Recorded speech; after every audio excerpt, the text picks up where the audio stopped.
और अलग अलग घटनाएं होती ही रहेंगी पूरा साल अभी भी।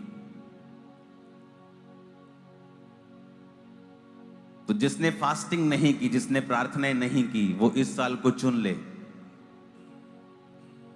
जिसने कम उपवास रखे हैं, कभी नहीं रखे, वो ये साल चुन ले कि आप फास्टिंग में, प्रार्थनाओं में, उपवास में परमेश्वर के सामने रहेंगे पूरा साल। ये एक बार 40 रोजे रखने का साल नहीं है।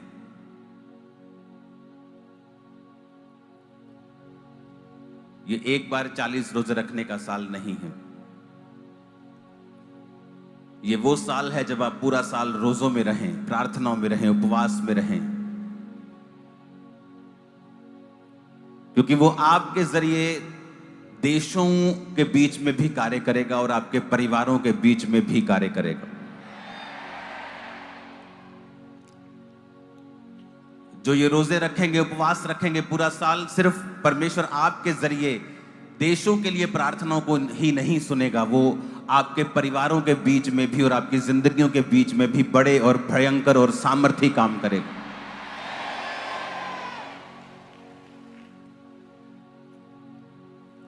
अगर आप इस साल की शुरुआत की प्रीचिंग देखें तो मैंने आपको बताया था कि परमेश्वर ने मुझसे कहा है कि वो साइकिल फिर से आएगा, क्योंकि 2005 वो साल था जब मैंने 40 रोजे 5 या 6 बार रखे थे, और अब वो समय 20 साल बाद वो सर्कल दोबारा आ चुका है।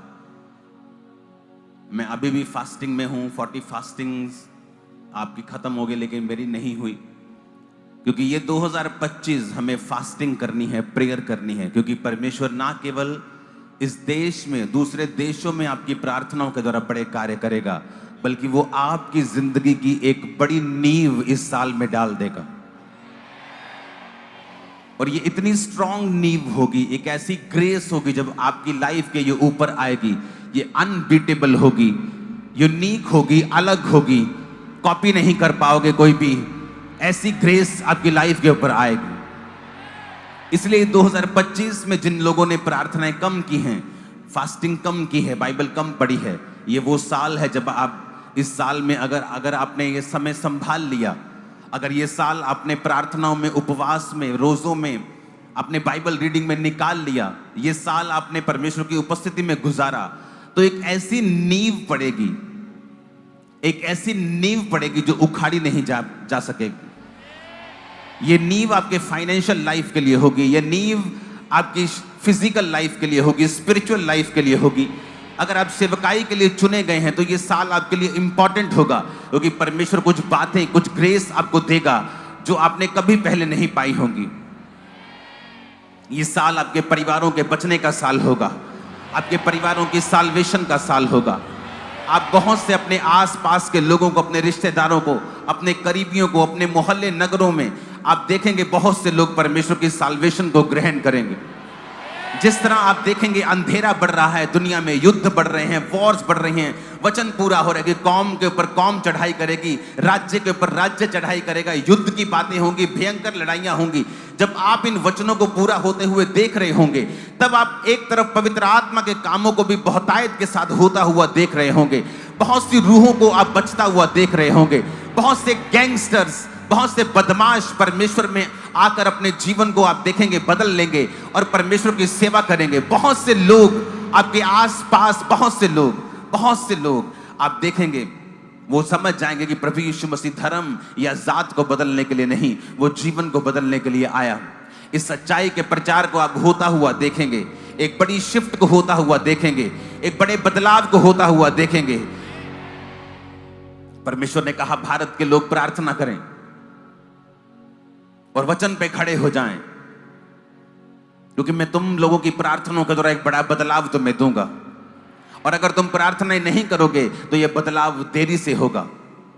तो ये परमेश्वर के ऊपर निर्भर नहीं, भारत के लोगों के ऊपर निर्भर है। अगर वो बदलाव चाहते हैं, ब्लेसिंग्स चाहते हैं, तो उन्हें प्रार्थनाएं करनी होगी। उपवास के साथ फास्टिंग, उपवास, प्रार्थना, बाइबल रीडिंग, आपको बेसिक के ऊपर आना होगा। हर एक विश्वासी को चर्च के साथ जुड़ना होगा। कोई विश्वासी ऐसा ना हो जो किसी ना किसी जीवित चर्च के साथ जुड़ा हुआ ना हो। आप ऑनलाइन मीटिंग अटेंड नहीं कर सकते घर बैठ के, ये नॉन बिब्लिकल है, ये बिब्लिकल नहीं है। जब तक कि आप किसी फौज में नहीं है, जब तक आप किसी ऐसे स्थान पे नहीं हैं कि जहां इज इक्वल टू इम्पॉसिबल है कि आप मीटिंग अटेंड कर सकें जाकर फिजिकल। परमेश्वर आलसियों का परमेश्वर नहीं है, इसलिए उसने 12 साल की लहू बहने वाली औरत को चंगा किया, क्योंकि वचन कहता है कि उसने अपने आलस को, अपनी कमजोरी को, अपने बहानों को त्याग कर परमेश्वर को छुआ। उसने इस बात की भी परवाह नहीं की कि वो अशुद्ध औरत है, अगर वो किसी यहूदी को छुएगी तो उसे मौत के घाट उतार दिया जाएगा। अपने हाथों को उठाओ और कहो, परमेश्वर मैं तेरे राज्य में सुनने के लिए और काम करने के लिए तैयार हूं। ऊंची आवाज में कहो। ऐसी देखी नहीं